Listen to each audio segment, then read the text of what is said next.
de número 23.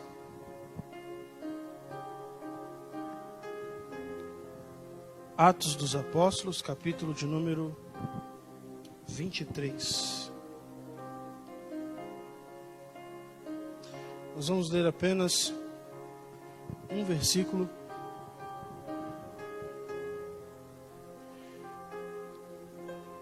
Aliás, vamos ler o verso 9. Verso 9 em diante. Atos, capítulo 23, verso 9. Fala assim, ó. E originou-se um grande clamor, e levantando-se os escribas da parte dos fariseus, contendiam, dizendo: nenhum mal achamos nesse homem.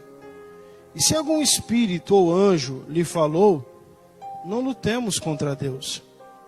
E havendo grande dissensão, o tribuno, temendo que Paulo fosse despedaçado por eles, mandou descer a soldadesca para que o tirassem do meio deles e o levassem para a fortaleza. Verso 11.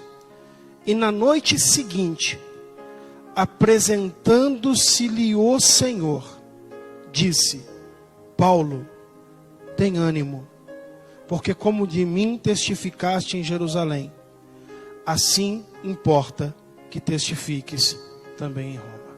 Amém. Pode sentar, queridos.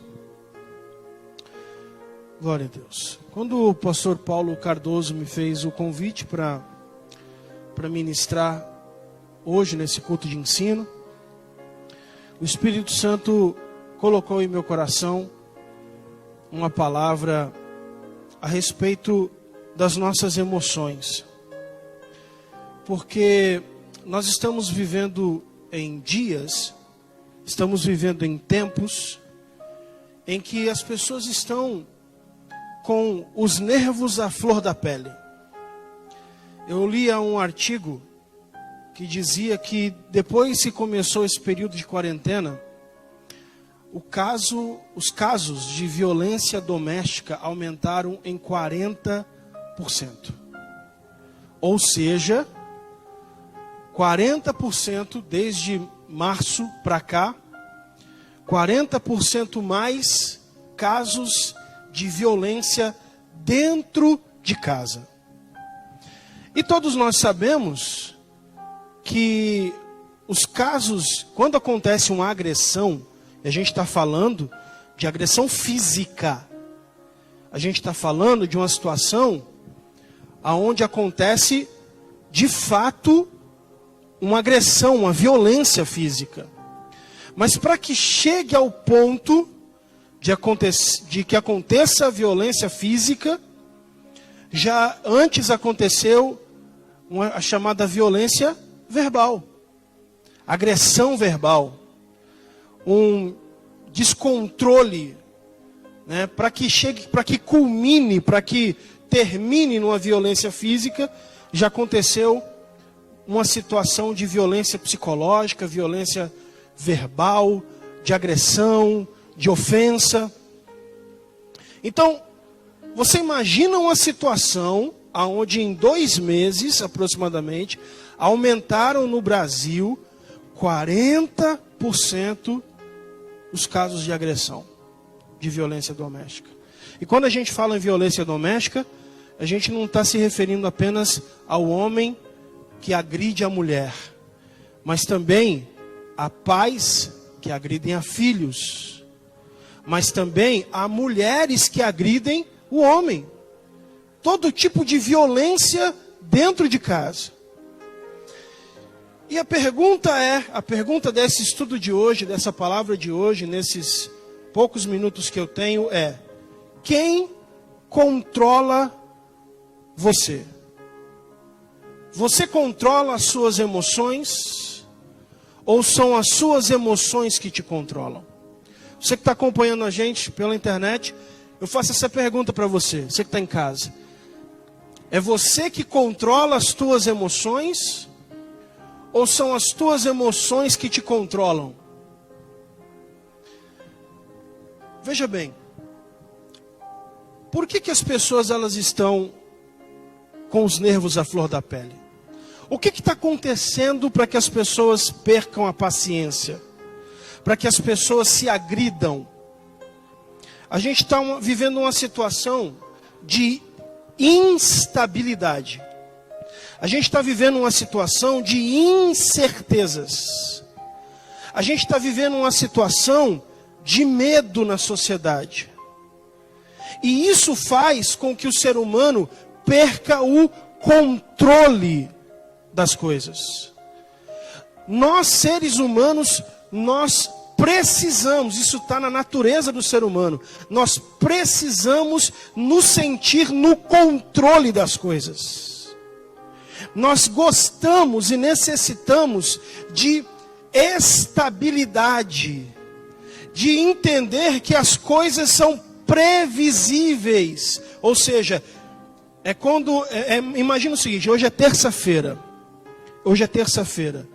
Quando você sabe exatamente qual vai ser a sua rotina durante a semana, quais são as suas tarefas, o que você tem que realizar, eu tenho que comprar isso, eu tenho que pagar tal conta, eu tenho que trabalhar, essa aqui vai ser a minha rotina. Nós precisamos, para nos sentirmos seguros, de estabilidade. Nós precisamos de previsibilidade. Precisamos nos sentir no controle das coisas. Agora, quando as coisas fogem do nosso controle, quando nós não nos sentimos no controle das situações, nós ficamos inseguros. E essa insegurança faz com que nós fiquemos com os nervos à flor da pele, com as nossas emoções mexidas. E aí o que a gente está vivendo? Um tempo de incerteza econômica. Os empresários tendo que mandar funcionários embora. Os empreendedores tendo que fechar suas portas. Aqueles que trabalham assalariados com medo de perder o seu emprego. Pessoas que hoje estão numa situação e não sabem como vai ser o amanhã. Existe uma outra situação que causa incerteza. É a tal da doença. Porque a gente não sabe se a gente vai pegar. Você não sabe aonde que está o vírus por aí. A gente não sabe. Então isso causa emoções afloradas. Isso causa incerteza nas pessoas, medo nas pessoas. As pessoas assistem o jornal na televisão, ou elas veem uma notícia na internet, aquilo causa medo nela. Aquilo causa pânico nela. Isso vai fazendo com que ela fique estressada, insegura. E aí, as crianças sem escola, dentro de casa. Eu sou pai de 3. Vocês sabem disso. Meu irmão, eu venho para a igreja. Quando eu chego em casa, minha esposa está assim: eu não sei mais o que eu faço. Essas crianças não deixam eu dormir. Eu preciso trabalhar à noite. E é toda hora me chamando. E toda hora brigando. E eu falo: calma, você vai agora é comigo. Você vai trabalhar, agora você passa o plantão para mim. E aí eu chego, é janta para fazer, é louça para lavar, e as crianças: pai bateu em mim, pai fez isso comigo, pai não sei o que. Fora a situação de escola, porque as escolas estão dando a matéria via internet. Então o aluno tem que entrar lá no site da escola, pegar a matéria lá e estudar em casa. Aí a criança vem para o pai e fala: pai, eu não sei fazer isso aqui. Eu falei: eu menos ainda. E está todo mundo estressado. Porque nós estamos com incertezas quanto ao futuro. Porque nós não estamos sob o controle das situações. E aí, eu quero compartilhar com você o que nós precisamos fazer para controlar as nossas emoções. O que eu preciso fazer, pastor Paulo, para ter calma nesse tempo que nós estamos vivendo? O que eu preciso fazer para não explodir dentro de casa?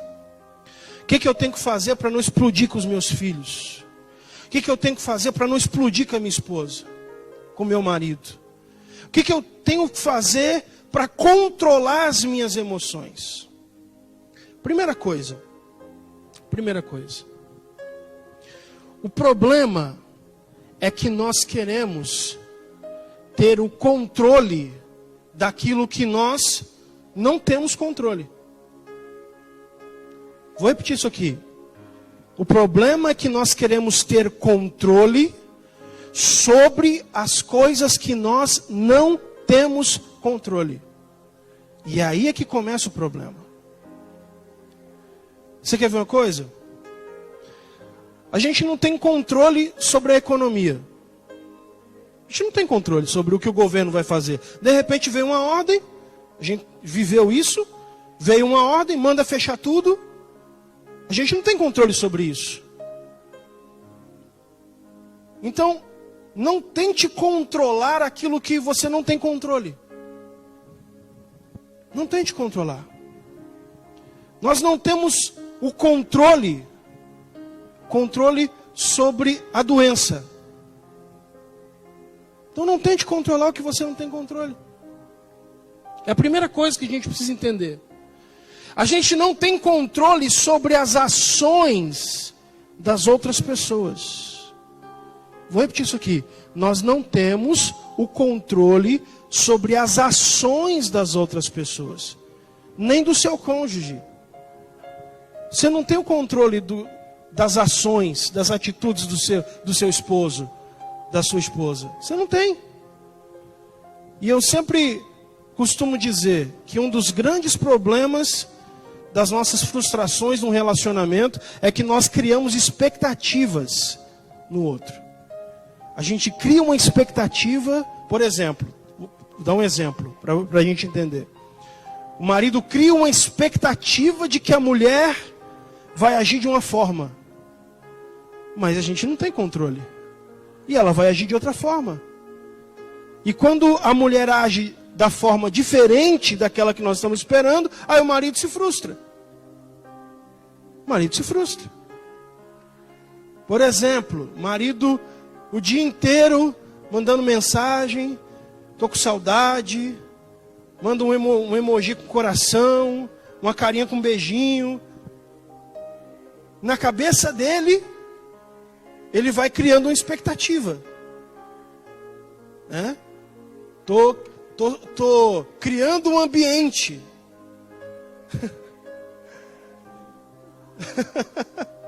A mulher entende, mulher não é boba, a mulher entende. Só que ele criou na mente dele uma expectativa. Quando chega a noite, ela fala assim: hoje não dá, tô cansada, tô com dor de cabeça. Aí o marido quebra aquela expectativa, se frustra, fica com raiva, emburrado, discute. Às vezes é o contrário. Às vezes é a mulher que cria uma expectativa. Ela está lá com as crianças e tal, aquela coisa, trabalhando o dia inteiro, e babá, em casa. E ela fala: não, ele vai chegar, vai me ajudar. Ele vai chegar, vai falar assim: amor, deixa eu ajudar você em alguma coisa aqui. Estou vendo que você está atarefado, com os cabelos igual a medusa. Aí ele chega, se joga no sofá, e ela criou uma expectativa na mente dela. Ela criou uma expectativa na mente dela e foi frustrada. Por quê? Porque nós não temos o controle das ações das outras pessoas. A gente não controla o que as outras pessoas vão fazer.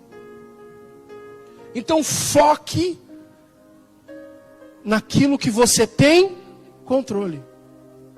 Eu não tenho controle da ação das outras pessoas, mas eu tenho controle daquilo que eu posso fazer. Eu não tenho controle de como o meu cônjuge, como minha esposa vai reagir à minha expectativa, mas eu tenho controle de como eu vou reagir. Isso eu tenho controle. Eu tenho controle eu tenho controle sobre o que eu penso. Eu tenho controle sobre as minhas ações. Eu tenho controle sobre o que eu falo.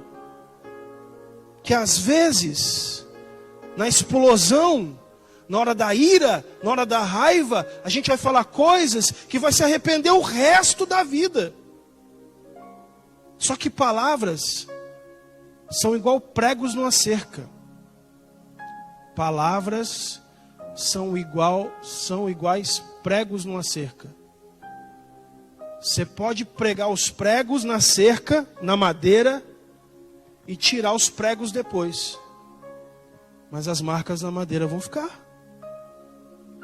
Você pode falar e depois pedir perdão. Você pode falar, agredir, ofender, e depois falar assim, olha, eu não queria falar nada daquilo, me perdoa. Mas as marcas vão ficar na madeira. E às vezes demora para cicatrizar. Então, tenha controle sobre aquilo que você tem controle.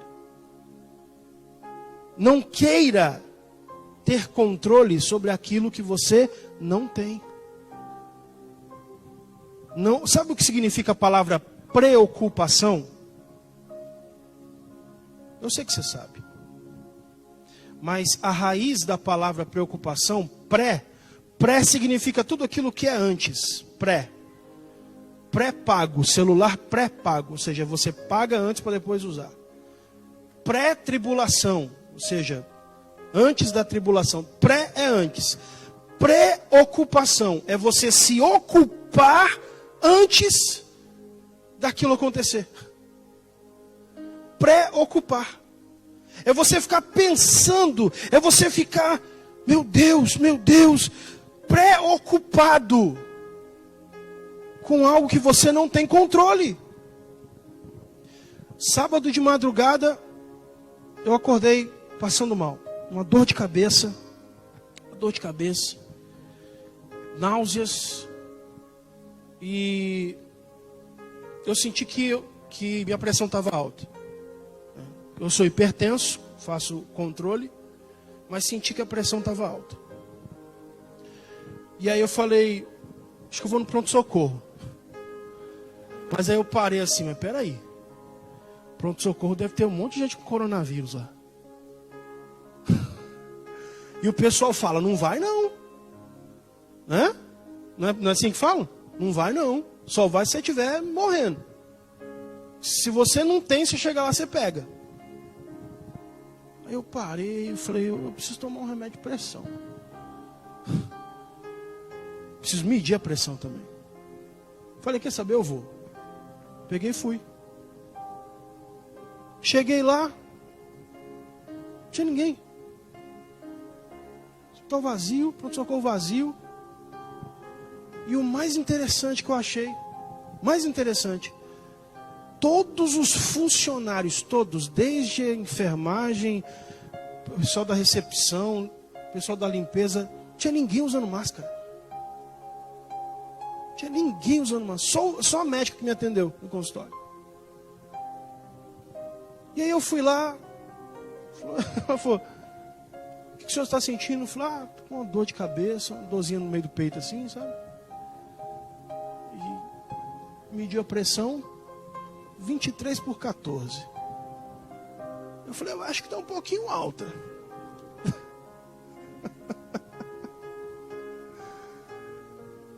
Falou, não, você vai tomar um remédio, fica de repouso, passa o resto da madrugada aí, a gente vai fazer uns exames de sangue, de manhã você vai embora.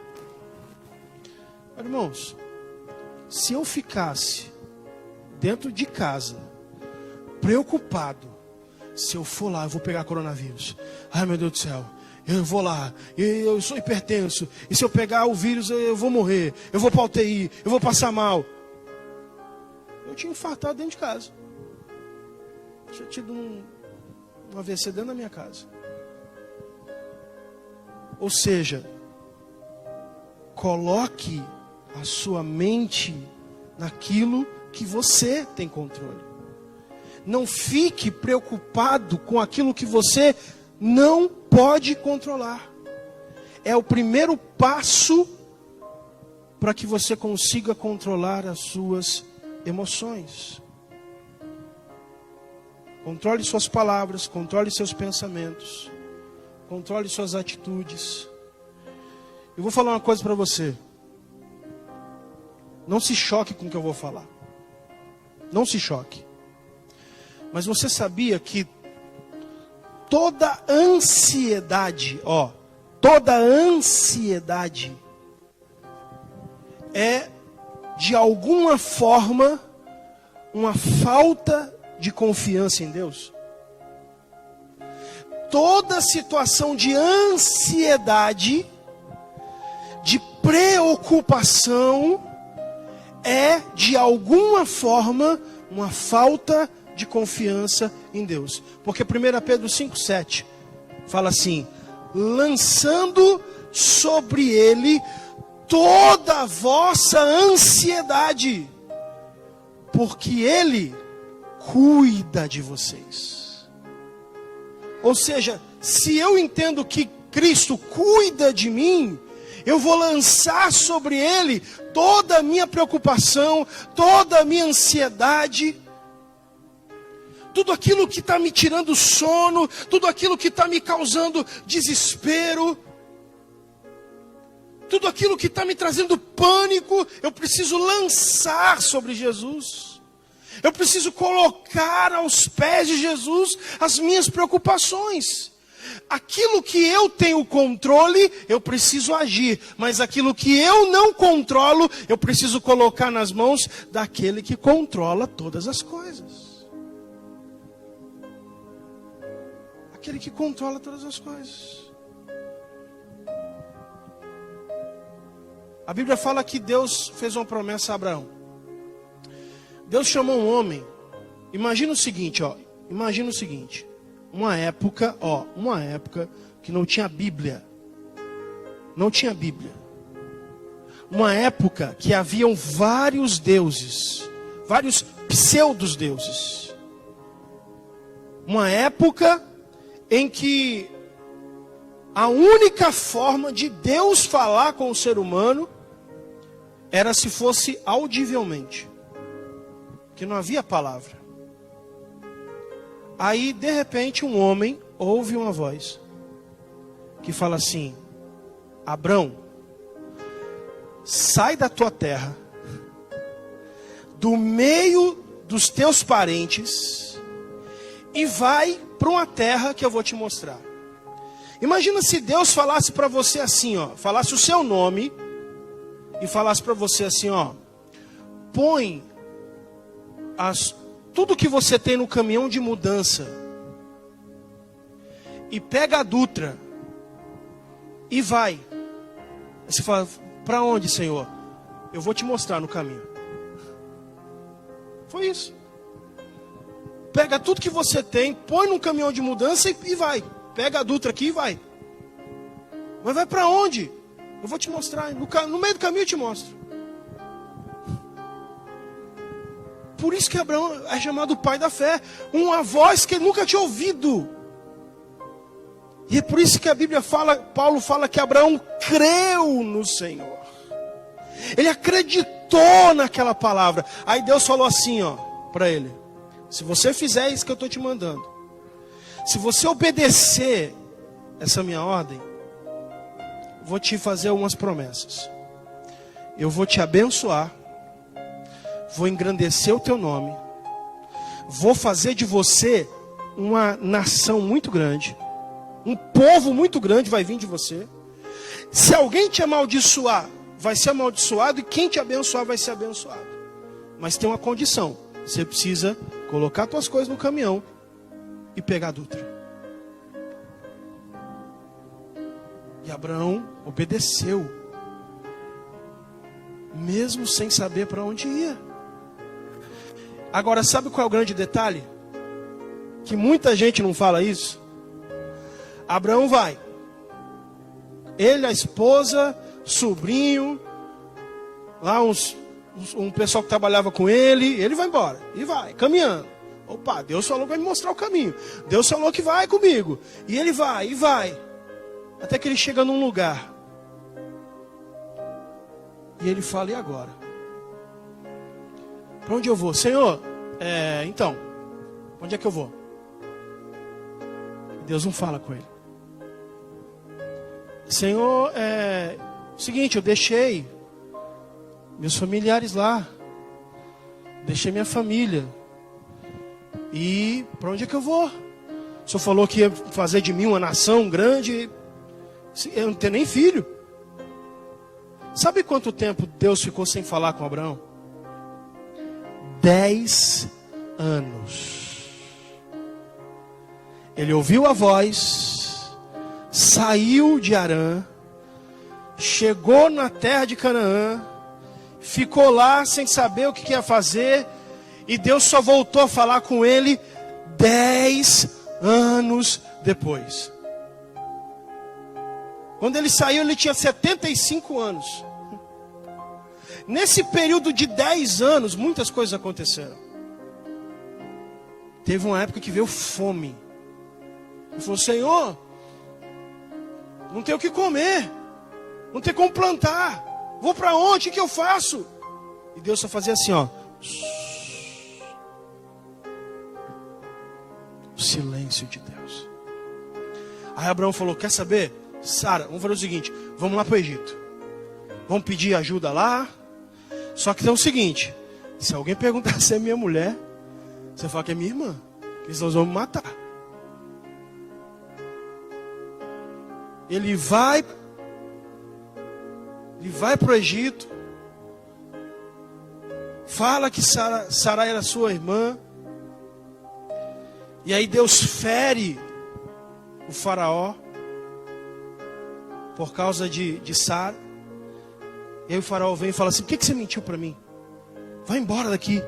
Não, vai na minha terra. Ó, leva. O problema é a fome. Leva esse gado aqui com você. Leva, mas vai embora. Deus feriu a minha casa por causa de você.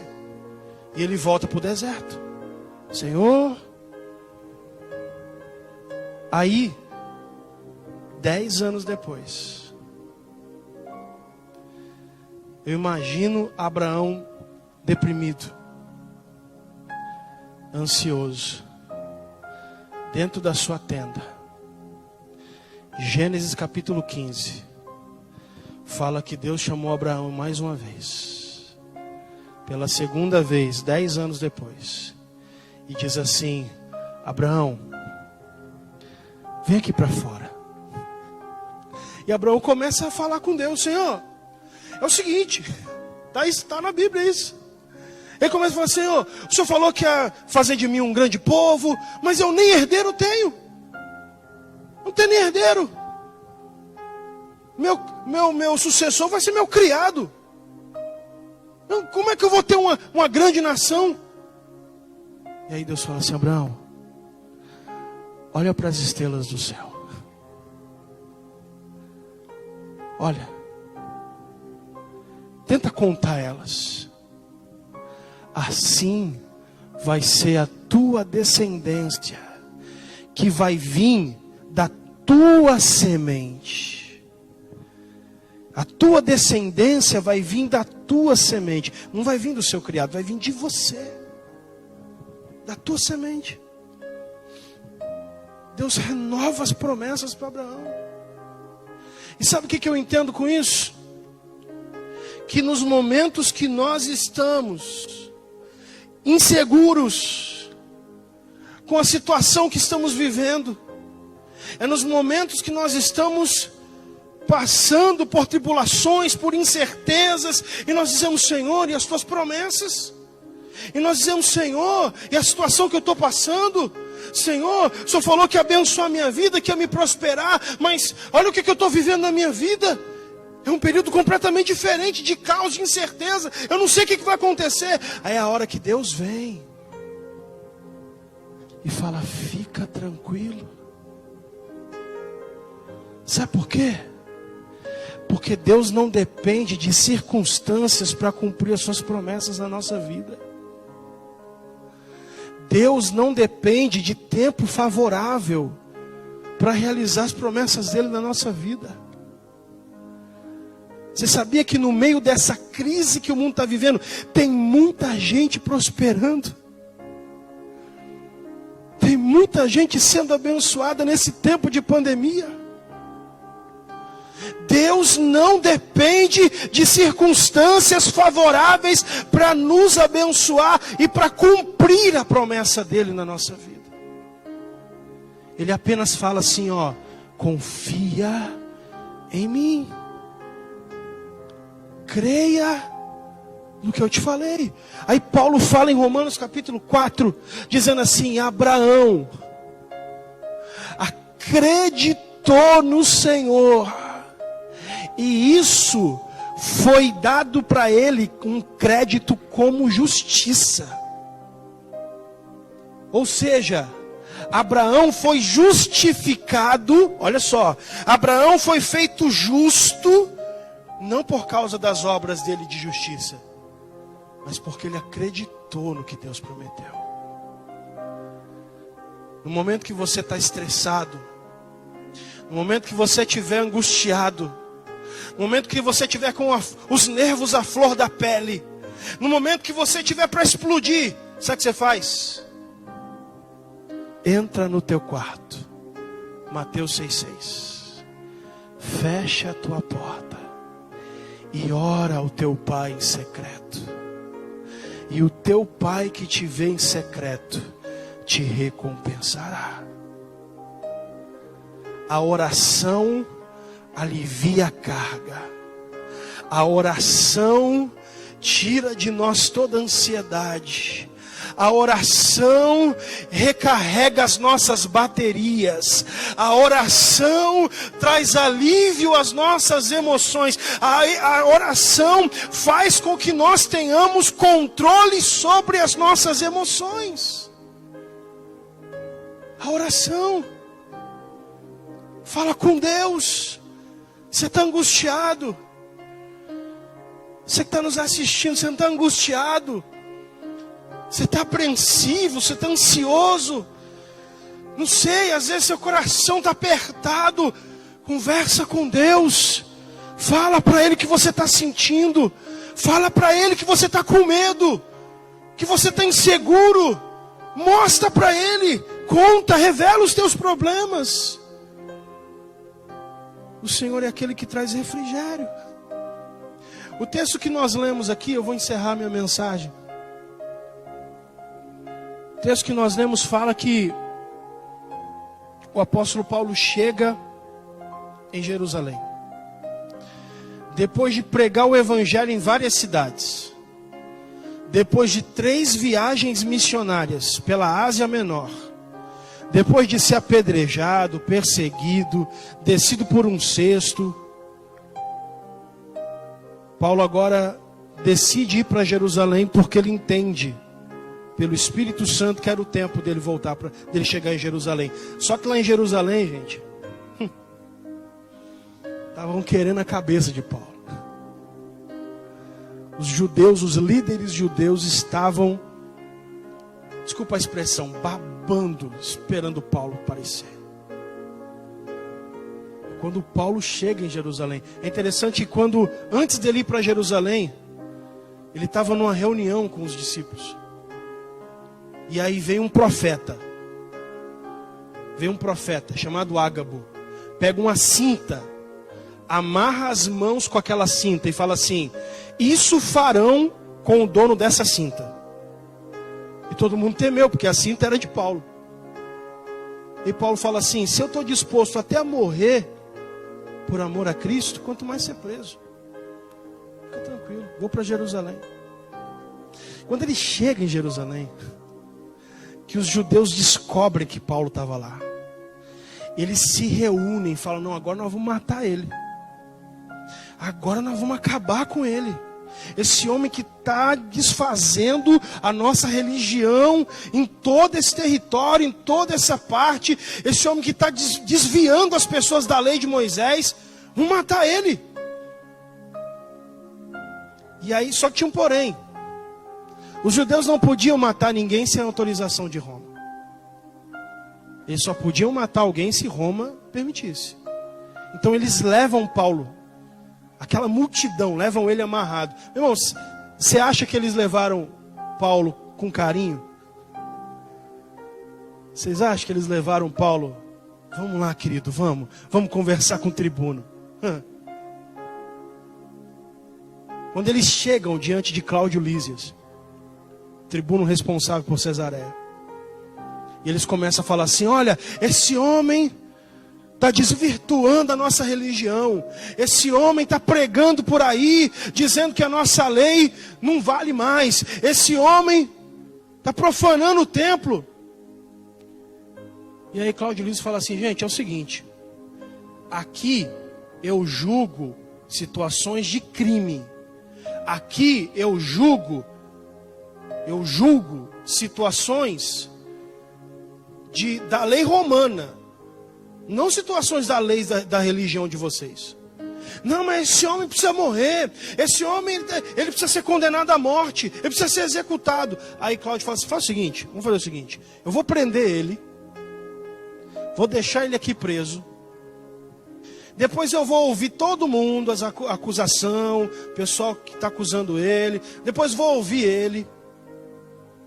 Depois eu decido o que eu vou fazer. E prenderam Paulo. Primeira coisa que aconteceu, Atos 22, fala isso.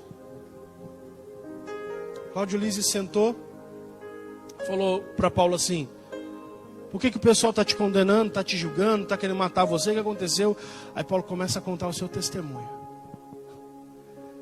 Ele dizia assim: eu era da religião deles. E tem mais, não é que eu era da religião, não. Eu torturava os cristãos. Aqueles que se voltavam contra a lei, eu ia lá, torturava eles. Só que um dia, no caminho de Damasco, um homem apareceu para mim. Uma luz do céu brilhou e uma voz me disse: Paulo, Paulo, por que me persegues? Eu perguntei: quem é que está falando? E ele disse, aquela voz falou: é Jesus a quem tu persegue. E a partir daquele dia, tribuno, minha vida se transformou. A partir daquele dia, eu descobri que eu estava fazendo a coisa certa, mas do lado errado. E agora eu sou um pregador do Cristo. E aí ele colocou ele de volta lá. Mas os judeus, colocou ele de volta na cela. E os judeus continuaram: condena esse homem precisa morrer, esse homem precisa ser executado. E nessa hora, o texto que nós lemos fala que no dia seguinte, nada mais, nada menos do que Jesus apareceu a Paulo. Está lá no texto, 23:11. Apareceu o Senhor e disse a ele assim: Paulo, não tenha medo. Não fique com medo. Porque da mesma forma que você testificou de mim aqui em Jerusalém, importa que você fale de mim em Roma. Jesus estava falando assim: Paulo, o propósito que eu tenho para você não é que você vai morrer aqui em Jerusalém pela mão dos judeus. Fique tranquilo, porque eu tenho um propósito que você evangelize em Roma.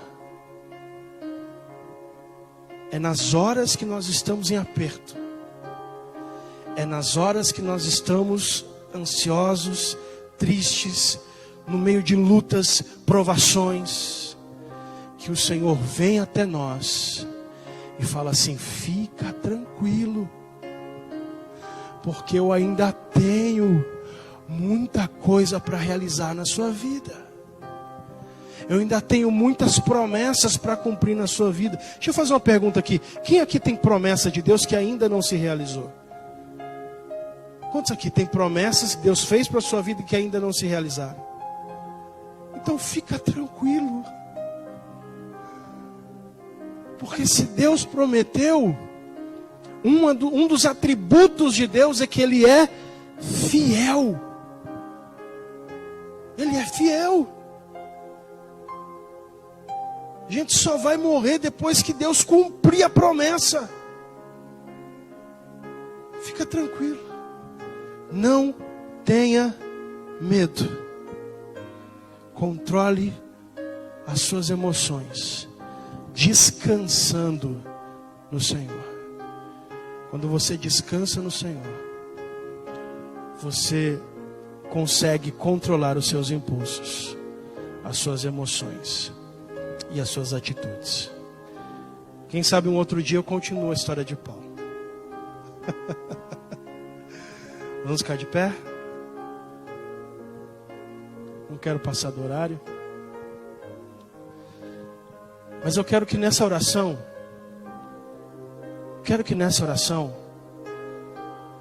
você fala para Deus o que está angustiando teu coração. O que é? É a incerteza quanto ao futuro? É a questão financeira? É o medo do que vai acontecer? É o medo de se contaminar? O que está angustiando você? O que está fazendo você ficar com os nervos à flor da pele? Eu quero que nessa hora você, de verdade, ore, fale com o Espírito Santo. E diga para o Espírito Santo o que está passando dentro de você, dentro do seu coração. Pastor Moreira, faça essa oração, pastor, por gentileza. Orando pela igreja do Senhor Jesus.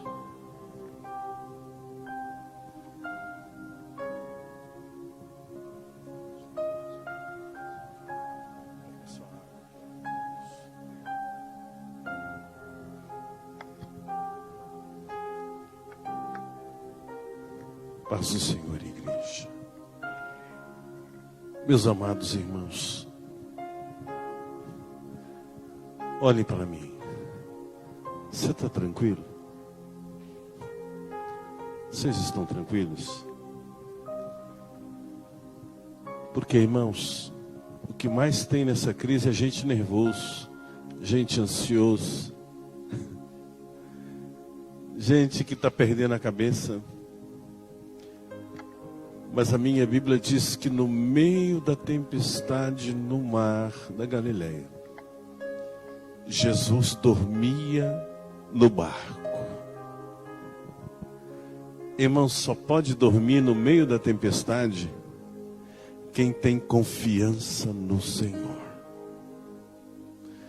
Os que confiam no Senhor são como os montes de Sião que não se, mas permanece para. Deus não vai permitir para você algo que você não possa suportar. E eu vou dizer mais uma coisa para você. Olhe para mim. Você não vai morrer antes da hora. Não vai. Levante as suas mãos para você clamar comigo agora. Pai, nesta noite tivemos uma linda palavra, Senhor. Ó Deus, para que nós possamos ter controle das nossas vidas e não sejamos desequilibrados. Senhor, que nós não percamos a esperança.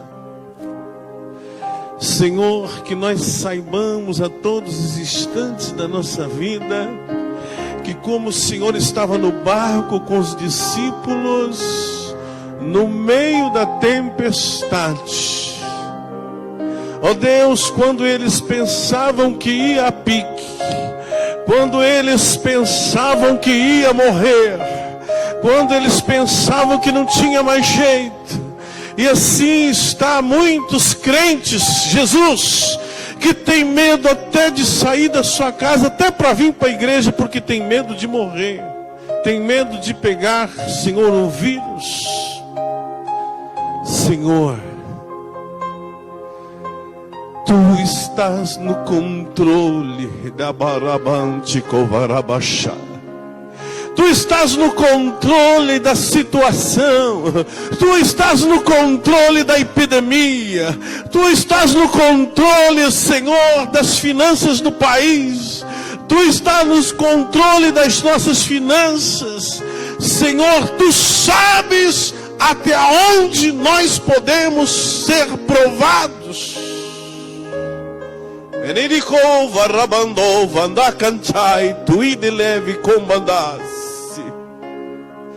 Senhor, nesta noite eu quero pedir, Senhor, apressa-te em vir ao socorro, Senhor, daqueles que estão em aflição. Venha em socorro, Senhor, porque, Senhor, a Tua palavra diz que o Senhor é o socorro bem presente. E se nesta noite, Senhor, muitos dos Teus filhos estão clamando por socorro, Senhor, a Tua palavra diz que Tu és o nosso socorro, bem presente, principalmente na angústia.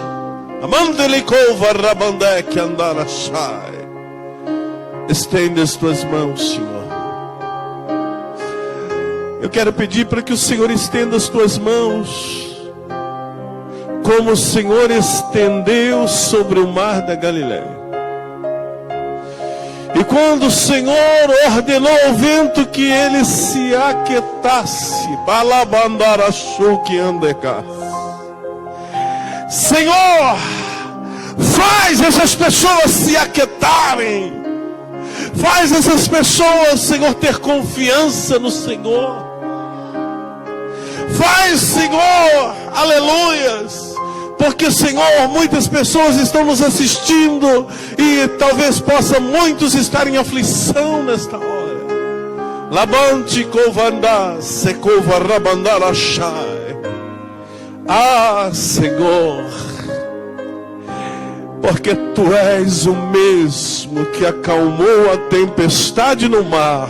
Derabandá, socorrerei alai. Emenecovandai, chucantui, derramassuri, arrabas. Está o Senhor no controle daquela situação, mulher. Derramandasse. Erai, tu cantui, derrovandasse. Ó Deus, e aqueles que estão preocupados, ó Senhor, porque, Senhor, as suas finanças acabaram, o alimento, Senhor, na despensa está findando. Mas como o Senhor trata das aves que não semeiam nem colhem, Senhor, trata dos Teus filhos, porque Tu és aquele que multiplica, Senhor, as Suas bênçãos nas nossas vidas, Senhor. E nesta noite, ó Deus, todos aqueles que já estão um pouco mais nervosos, mais aflitos, Senhor, toma nas Tuas mãos, acalma, Senhor, essa tempestade, Senhor. Aleluia, porque, Senhor, os que confiam no Senhor, a Tua palavra diz que é como os montes de Sião, eles não se abalam. Nós não vamos nos abalar, Senhor, nós não vamos nos abalar diante das situações, porque a nossa esperança está no Senhor que fez os céus e a terra. Louvar-te que é bicovandás. Eu ministro sobre a Tua igreja, meu Deus, que o Senhor já está colocando a mão nas situações de várias pessoas aqui. E o Senhor vai virar o cativeiro como virou de Jó. E o Senhor, Rabantio Vandala Sai, está colocando as mãos sobre as situações de algumas pessoas que estão nos assistindo, para te trazer paz, tranquilidade, segurança nesta noite. Porque assim diz o Senhor: eu cuido de ti. Chorou vianderek andai tu cantui de covarabás. Pai, no nome de Jesus, eu ministro a bênção do Senhor sobre todos que estão aqui e aqueles que estão nos assistindo. Senhor, ainda, Senhor, que a fome seja igual no Egito, mas dos teus o Senhor cuida. Na mesa dos teus não faltará um pão, para a sua glória, Pai. Ainda que a peste ande no meio da escuridão, mas, Senhor, 1000 vão cair do nosso lado e 10.000 à direita nossa, mas nós jamais seremos atingidos. Senhor, com toda a sorte de bênção, estas vidas sejam abençoadas nesta noite, em nome de Jesus. Amém. Você pode dar um amém? Então aplaude ao Senhor. Glorifica o seu nome. Aleluia. Glórias a Deus.